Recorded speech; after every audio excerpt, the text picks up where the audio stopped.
Hello, everybody. My name is Martha Alter Hines with Living the One Light. So in this video, I'm really excited to talk about the full moon we have coming up on November 27th, 2023 at 4 degrees of Gemini. And today I'm going to look at this full moon in a slightly different way than I have been with all of you. And I'll explain why. And it actually ties into the themes I'm seeing and feeling in this full moon.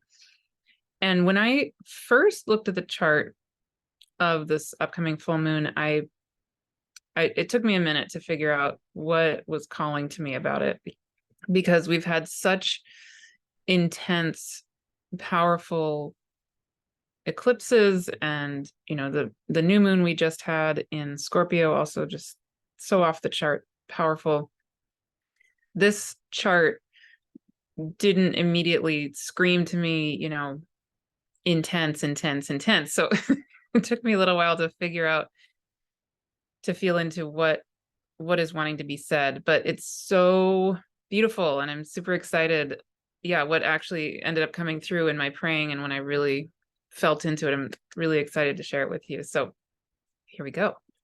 So first I'm going to first share the actual chart, and then I'm going to show you on stellarium.com, which is you can get a free app that's with Stellarium if you don't already know about this. And you can also on the internet, go to stellarium.com and access what I'm about to show you for free. So, I'm going to show you this full moon in both views, and then I'm going to drop into what I'm feeling really alive in the energies of this time and in this full moon. I'm really excited about it. All right, here we go. So first, the actual chart. Okay, this is the full moon coming up November 27th, 2023, very early in the morning if you are in the Americas. But it's anyway, for all of us, essentially, it's going to be on November 27th. The moon itself will be at 4 degrees 51 minutes of Gemini. The sun will be at 4 degrees 51 minutes of Sagittarius. Mars will still be conjunct the sun, which it already is, and it's traveling with the sun for quite a while, which it's in the underworld. Mars is having its underworld journey right now, which is just a really beautiful phenomenon in and of itself. And I talked about that with Sheridan Semple last week in the interview we did together, which I will link with this video. So that's a whole topic in and of itself. Mars in the underworld is just something I really love to feel into and think about. And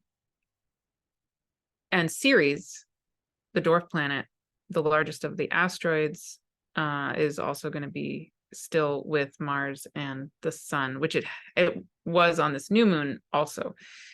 And then I'll break down what all of this feels like and means in a minute. I'm just going to name the main components of all of this that feel important to me. Here, then we also have Mercury at 24 degrees of Sagittarius, essentially on the galactic center being the center of our universe. The center of our galaxy. What the point in our galaxy that our whole galaxy moves around.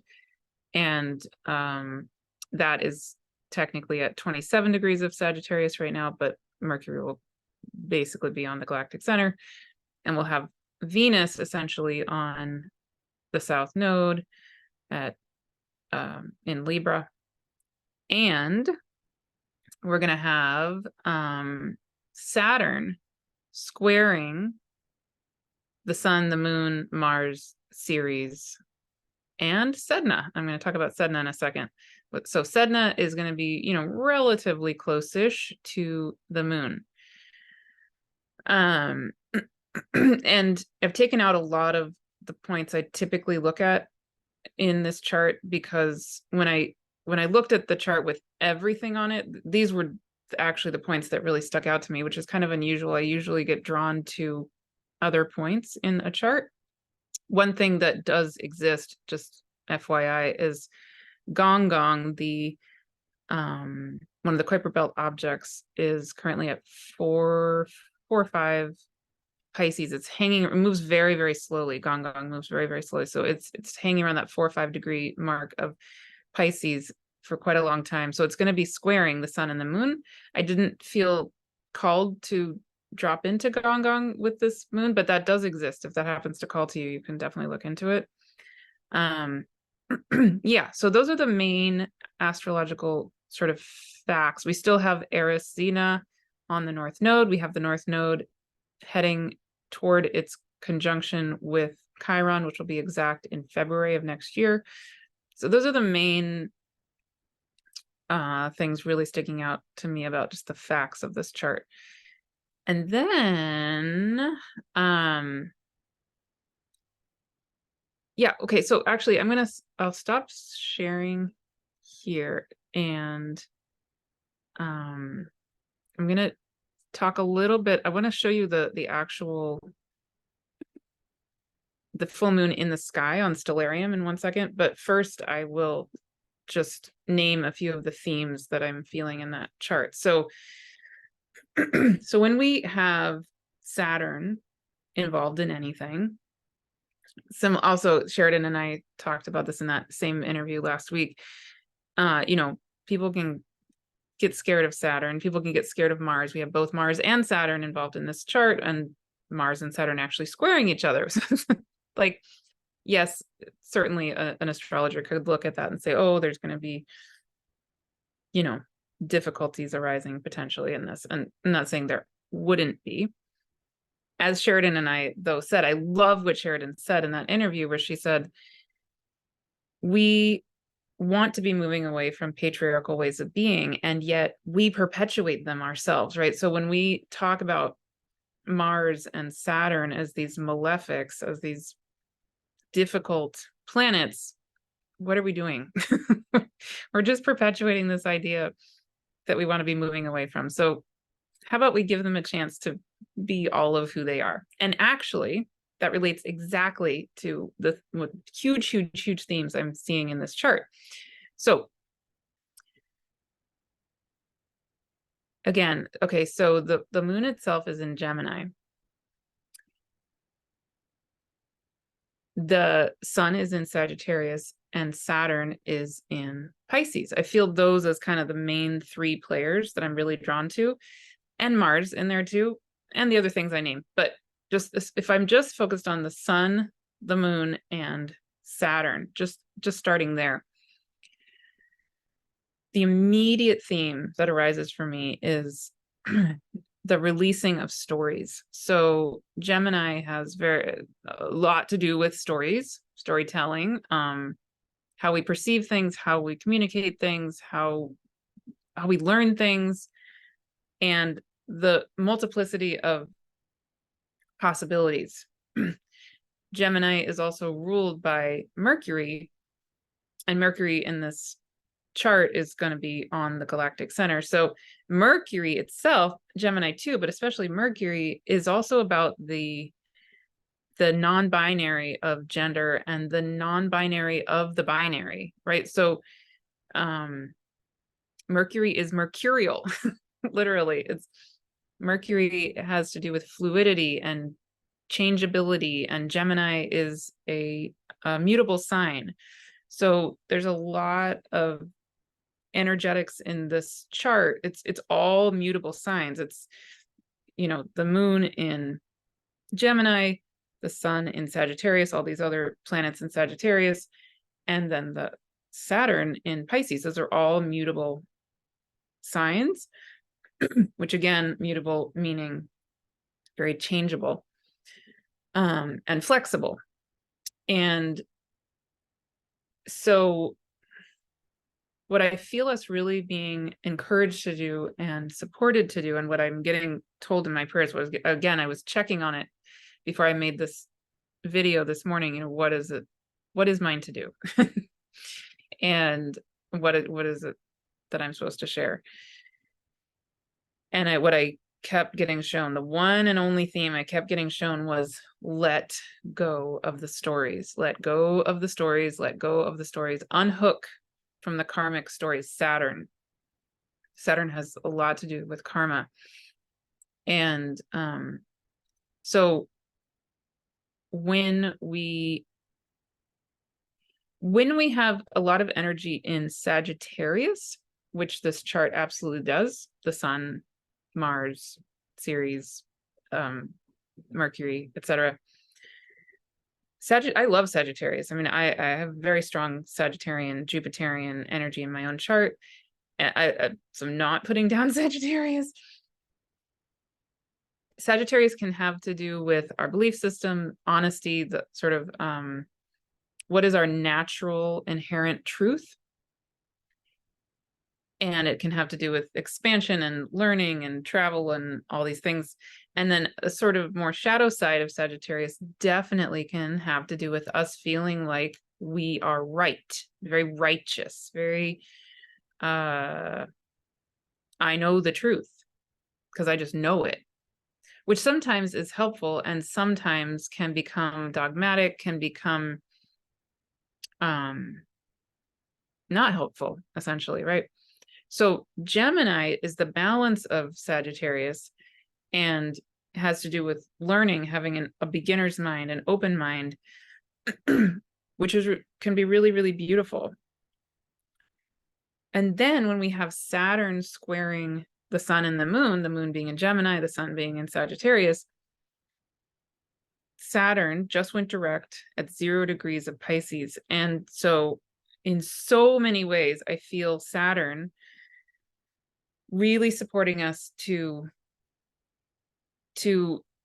first of all be dissolving our structures, because we had Saturn going retrograde in Pisces at the same time Pluto was going retrograde in Capricorn being ruled by Saturn.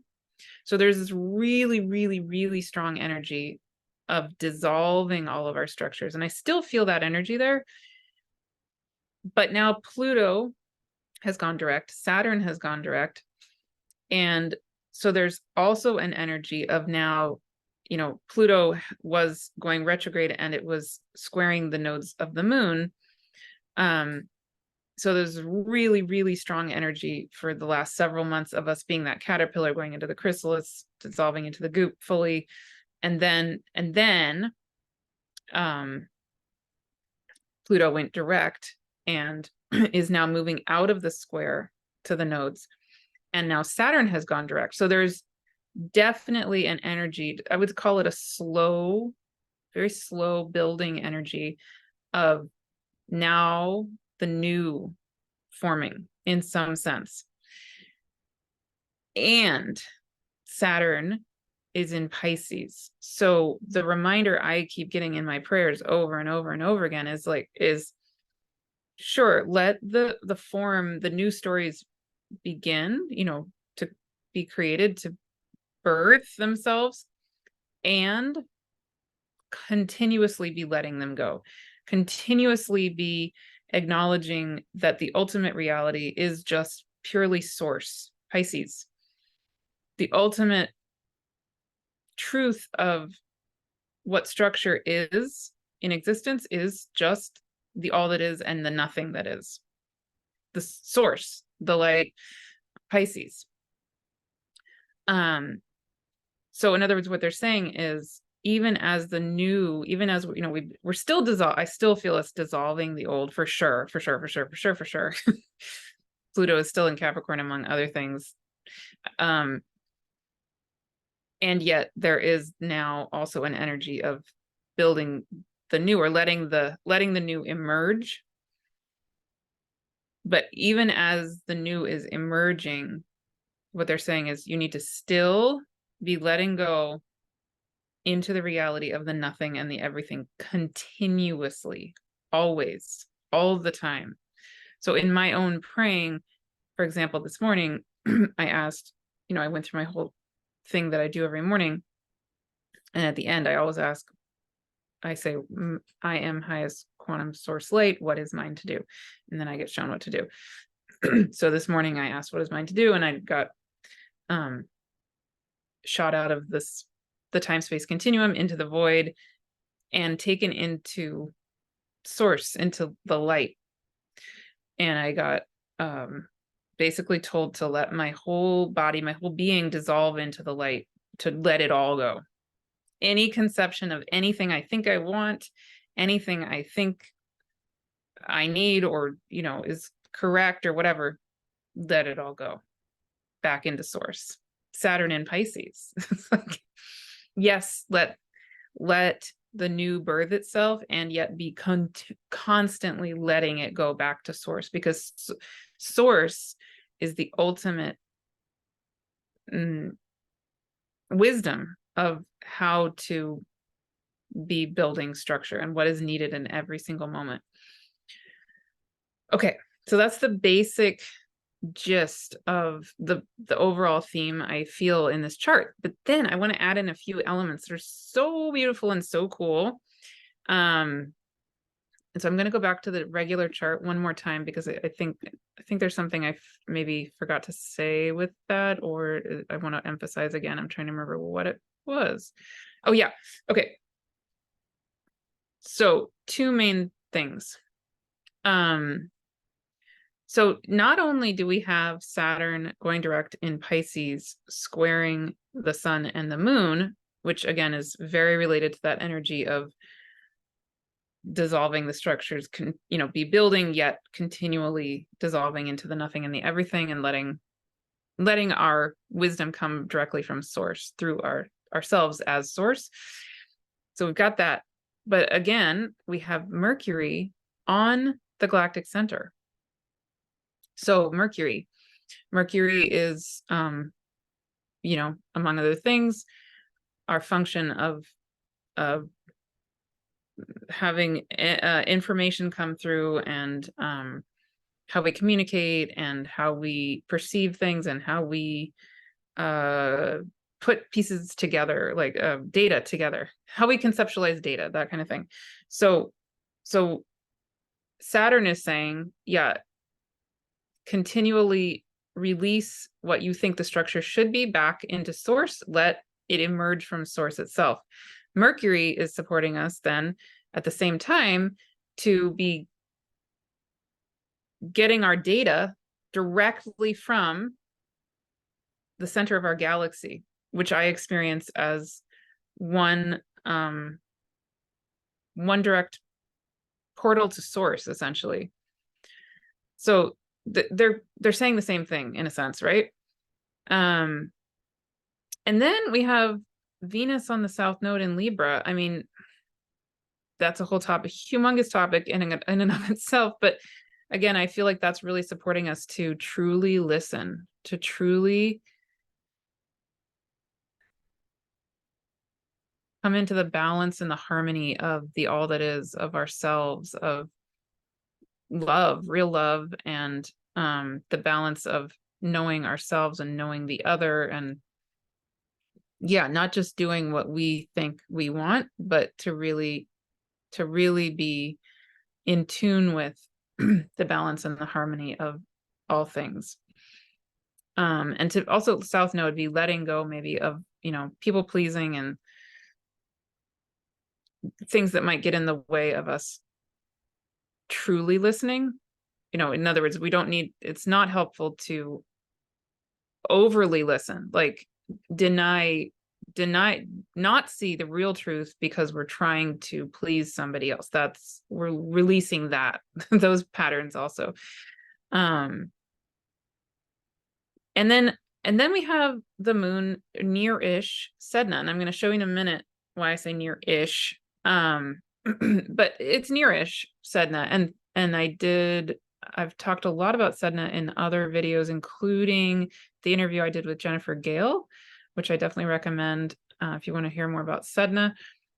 But Sedna is currently in a dance between Taurus and Gemini, and if we think of Sedna as being on the ecliptic, which it's not, and I will show you again that in a second, but Sedna for sure to me is supporting us to be letting go of the stories, to be letting go of our ways of doing things. Sedna's in this long-term trine with Pluto, and Pluto's still really, really powerfully active in in the astrology right now. So yeah, there's so much more there. But let me now switch to showing you something super cool and fun. Yeah, let me see if I can manage to get this up properly for you.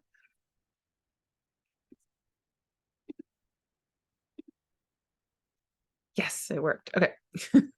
All right. So this is Stellarium, stellarium.com. Again, it's totally free. And this is on my computer, obviously. There is a version also on, that you can get an app on your phone and on your iPad or tablet, etc. And those are really, really cool. So, but yeah, so this is the version on the computer. So what you can see on a basic level is that on Stellarium, this is actually showing I just want to say it's the opposite of a chart. This is confusing to explain in 5 seconds, but it's a flipped version of what you would see on a chart. So this is the moment of the full moon in terms of what you would be seeing in the sky if you happen to be where I live in the coast of California. So here is the moon. Here is Jupiter. Here's Uranus. Here are the Pleiades, which I'm going to talk about in a second. And so you can see that it's going to be at 1:30-ish in the morning, my time.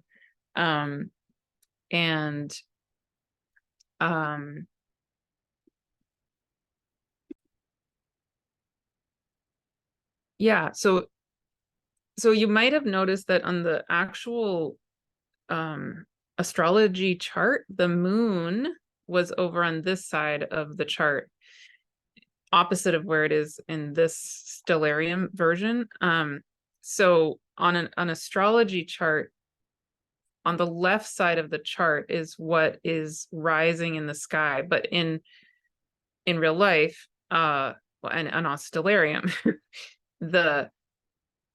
what is rising is over here on the right side, not on the left side. So anyway, that's a little confusing. I just wanted to name that in case you're confused and don't realize why you're confused. That would be why you're confused, probably. But in any case, so you can see that this is what the sky would look like for me and those of us, on the coast of the Americas at the moment of that full moon, which is so super cool to look at. And what we can see is that the moon is going to be in the sign of Gemini. This is a whole topic, and actually I will link a really wonderful video by Kaylin Castell on, why the constellations are different from the signs,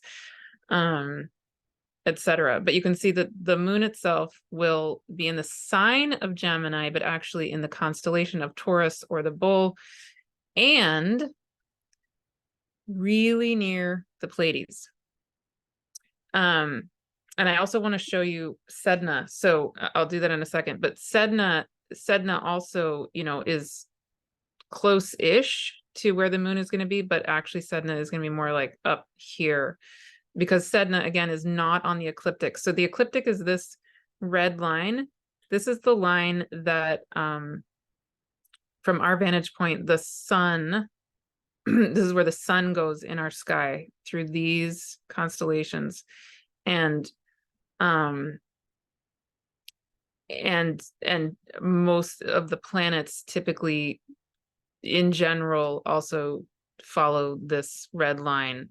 That's very oversimplified, but then when we talk about a lot of the Kuiper belt objects and Sedna, they're not on the ecliptic almost ever in their orbit. So Sedna, for example, is more like up here somewhere, and I'll show that to you in 1 minute. I just don't want to mess up this view for a second. So, but the thing that I do want to point out is that the moon is very, very, very, very close to the Pleiades.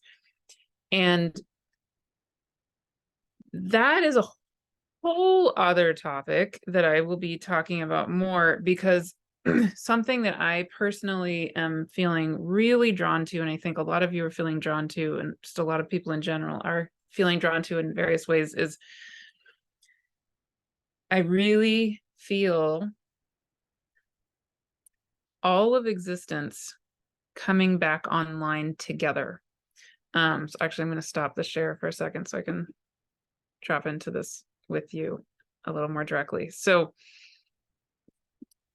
yeah, so this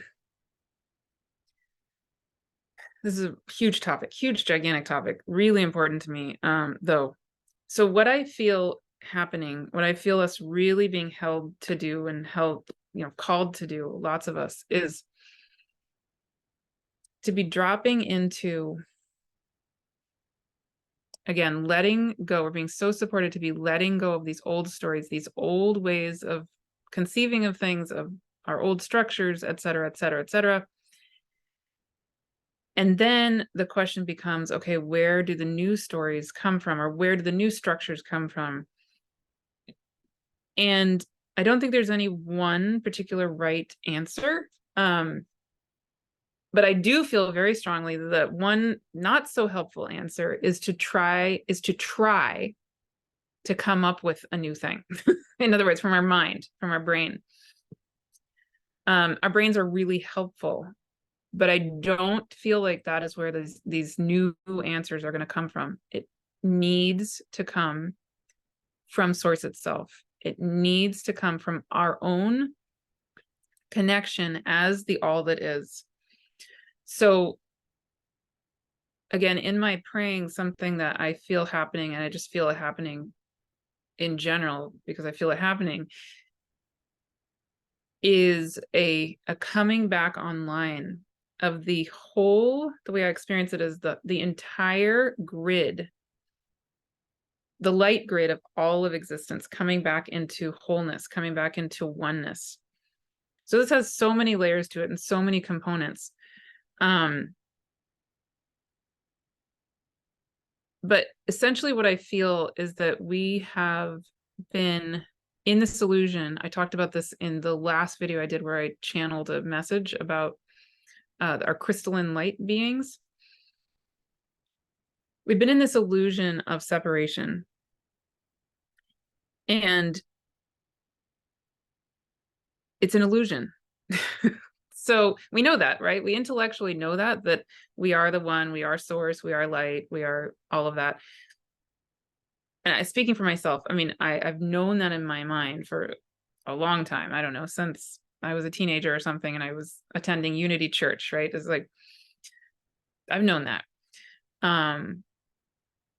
And I would say, and in my own praying and my own experiences, and I think this is true for a lot of us also, I have transcendent experiences every day in my praying where I go into the light, I go into source itself, I go into the void, I go into the nothing and the everything. And I feel it, I see it, I experience it, that yeah, there is no separation, there's ultimately only the oneness, et cetera, et cetera. And I think lots of us have those kinds of experiences, maybe not that exact experience, but our own versions of having moments of feeling that the truth of that oneness in various ways. And now what I really feel us being called to be doing is to be integrating that and embodying that on an energetic level, not just cognitive and not just even experiential in terms of getting it. I mean, those things are great. That's wonderful. What I feel now us being supported to be doing is really integrating it again in our own beings. And I'm going to be holding, actually, I'm recording this on Wednesday, November 15th, and tomorrow, November 16th, if you happen to be seeing this, I'm going to be part of a free live event where I'll be talking about this a little more probably, but I will very definitely be talking about this quite a lot more in a free gathering I'm having on December solstice. So please sign up for that. I'll put the link here if you haven't already.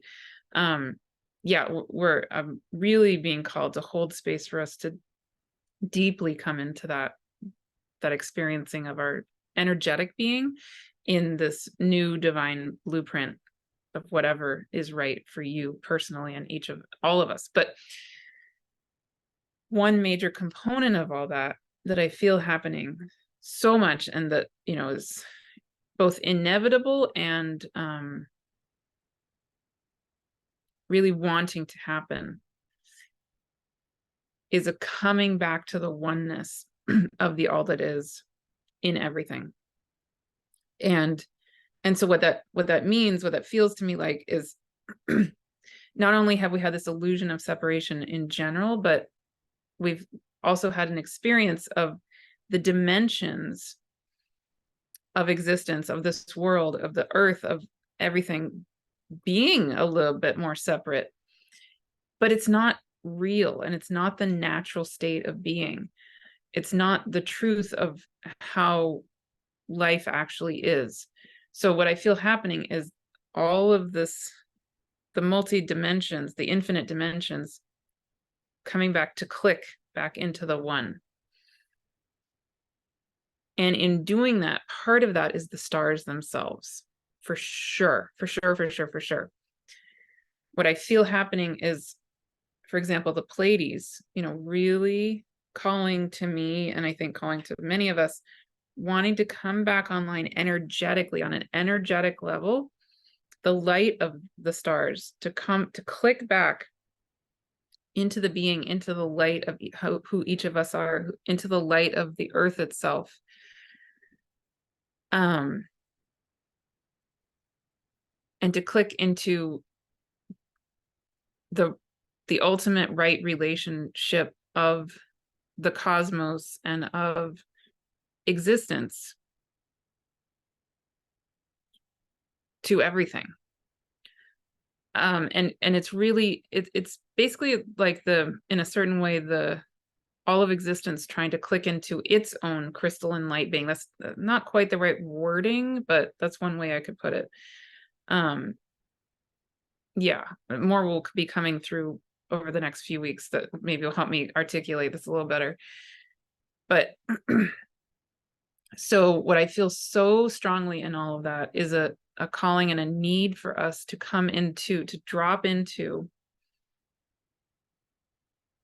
ground into our own being, our own way of knowing, and our own way of relating to and having relationship and being one with the all that is, and the planets, the stars, the earth itself, each other, et cetera, et cetera, et cetera. So when I see this full moon sitting there with the Pleiades, it's just yet another reminder to me that, first of all, they exist, the Pleiades exist, and they're our friends. They're energetically wanting to be one with us. They are one with us, just like all of the stars are, like all of the planets are, like all of existence is. And it's not, to me, a matter of trying to necessarily figure it out or decode it or anything. It's more a matter of letting the light literally click back into who we are. So Kaylin Castell, Eric Roth, Heather Ensworth, all, are people who I really respect, who do really beautiful work with, Julia Balaz, with the stars, and in their own ways have really, really powerful connections to all of them. And I've studied with all of them and interviewed all of them about all of this. So no, sorry, I haven't interviewed Julia yet. I will be next week. But yeah, what I feel is the most important thing, though, is for us each to be coming into our own way of being with these stars, our own way of being with the constellations, our own way of letting the light and the energy literally come back into us, speak as us, help us remember, okay, there are a lot of ideas out there, for example, about the Pleiades, of, what it means, or what it means to be a star seed from the Pleiades, or characteristics that maybe show up in your personality, etc. I love learning about all of that. I think it's really beautiful and really fun. And I will be talking to Julia about that, which I'm really excited to be doing. And what feels the most key and the most important is, like, I really honestly want to say, let go of those, maybe learn about it. I'm going to learn. I'm still learning about it. I'm going to keep learning about all of it because it's great, fun and exciting, and I feel called to it. And then I continually let that go, so that the Pleiades themselves, so my soul itself, so the earth itself, the source itself, can speak as me, through me, and the light of the Pleiadian star system, for example, can really show itself as it's wanting to in each and every moment, which might be completely different than anything else that anyone else out there says about the Pleiades. And great, right? So yes, so that's the, again, adding to the theme I see in this full moon, and it's really fun and exciting, to be totally honest. I find all of it really, really fun, adventurous. It's maybe very Sagittarian of me. So, and Gemini has to do with fun too. All right. So yeah, I think that's what I'm feeling called to say about the full moon. But what I will add is that the astrology course that's coming up, that I'm going to be teaching starting in 2024 and for the whole year of 2024 and a little into 2025, this is what we're going to be doing. This. And I'm so super excited about it. So it's going to be, it's called, Infinite Soul Wisdom Astrology 101. But it is, and we are going to learn astrology from the base up. And at the same time, this is an astrology experience journey, sacred journey, that is not like anything I know about anywhere. If you know about something like this, please tell me, because I would love to connect with whoever's doing it like this. And I've said a lot about this in other videos, so I will keep it short. But something that I'm adding that I haven't really shared publicly that much yet, because it's more of a new directive, is that we will be this part I have shared. The whole purpose of the course, it's all spirit-led, spirit-directed. It's essentially a channeled course in a sense. It's meant to be a portal of remembering. So it's meant to be not only learning cognitively, I will be teaching astrology in a cognitive way, but it's more than that. Much more importantly, it's meant to be a portal of remembering through your own being, through your own soul, your personal relationships with the signs, the constellations, the planets, the earth, yourself, whatever happens to come alive in you, through you, because the whole point of the whole thing is that we each are conduits of the divine. And there is, what I feel so strongly, and I could almost start crying, is that there is a set of knowledge, a whole remembering of ancient knowing that is needing to come back onto the planet. And it's meant to come through you and me and each of us. And we each have our own divine puzzle piece, right? That's needing to come back online, come back alive. And so this is going to be, literally, is being called a portal of remembering. That's what the spirit world is saying. And in doing that, so again, the really big overarching purpose of it actually has nothing to do with astrology. It's about remembering yourself on a soul level, remembering your soul wisdom, on that deep soul level. And then also, yes, I will be holding space for us to be learning astrology, and I will be doing it based in what I've learned in evolutionary astrology. But then, because it's going to be so much, it's going to incorporate evolutionary astrology for sure, that I learned through Ari Moshe Wolfe and with Heather Ensworth. Especially Ari Moshe Wolfe is where I learned the evolutionary astrology components very deeply.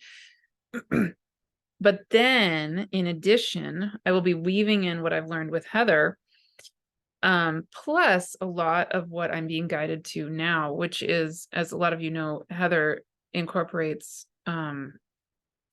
the constellations in her work, and the stars, absolutely, and having a personal relationship with the stars and a personal relationship with the planets, and And so I'm going to be holding space in the way that I'm personally called to, for us to be learning the signs, the planets, the constellations, some of the major players of the stars, not all of the stars, but some of the major ones that really speak to me, like Fomalhaut, like anyway, some of the key ones. But the point is that we're going to be coming into our own deep knowing of all of these things.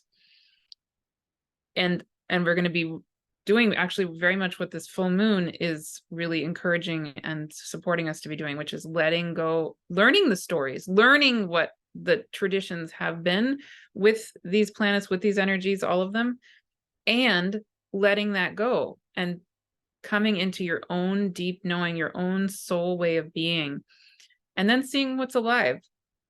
Maybe certain aspects of evolutionary astrology teaching will really resonate for you around whatever it is, Jupiter or whatever. And then maybe you'll have experiences with Jupiter, the planet itself, that infuse that knowledge, that maybe you've learned cognitively through what I teach about, how evolutionary astrology conceives of Jupiter.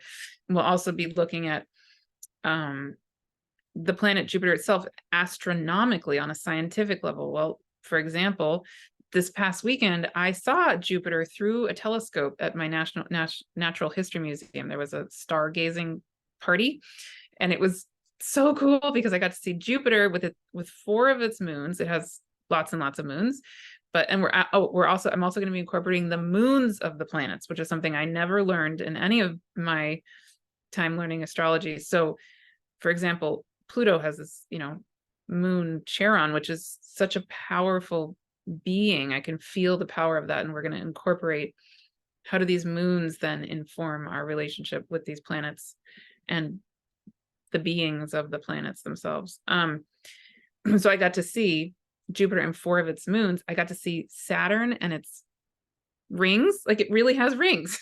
Really, really does. I got to see the Pleiades. And I got to see the owl cluster, which is another cluster of stars. It was so cute. It's so awesome. So yeah, so we're going to be really diving into our own relationship with the sky itself, the stars themselves, the planets themselves, our own souls, each other. Yeah. And essentially, in a sense, we will be the portals of remembering that the world is needing. That's what it all comes down to. So again, with the full moon, really learning the stories and letting them go continually over and over again, and letting them emerge naturally from source itself, from the earth, from our own souls, our own beings. So that's that course, but that's also the theme of this full moon, or one of the themes that's really, really alive and super fun, super exciting. So more to come very soon. Please be in touch anytime. If you enjoy these videos, it really supports me if you subscribe to this channel, if you haven't already. If you like it, to click like. If you have anything you want to comment on, please feel free to comment in the comment section. It helps to boost the visibility of the video, and that helps to support me and this work. So I would love it if that feels aligned for you. And be in touch. Yeah, definitely sign up for that free gathering I'm having on December solstice. I'm also holding a astrology of 2024 workshop. I would love to have you there. I do still have some times available to do year ahead readings. Like I've said in other videos, November and December are more flexible for me than usual. So I have times available that I don't typically have. So feel free to schedule something if that is something you're wanting or needing. Yeah, absolutely join me and us for the astrology course starting in 2024. Heather Ensworth will be one of the guest speakers, along with Kelley Hunter, Julia Balaz, and Chris Skidmore. It's going to be amazing. I'm super excited about it. And then in the last video I made, I also talked about the also really beautiful upcoming Divine Blueprint Awakening Journey series that I'm also going to be doing in 2024. So all those links are here with the video. And yeah, I think that's up for now. So thank you so much. See you soon. Okay.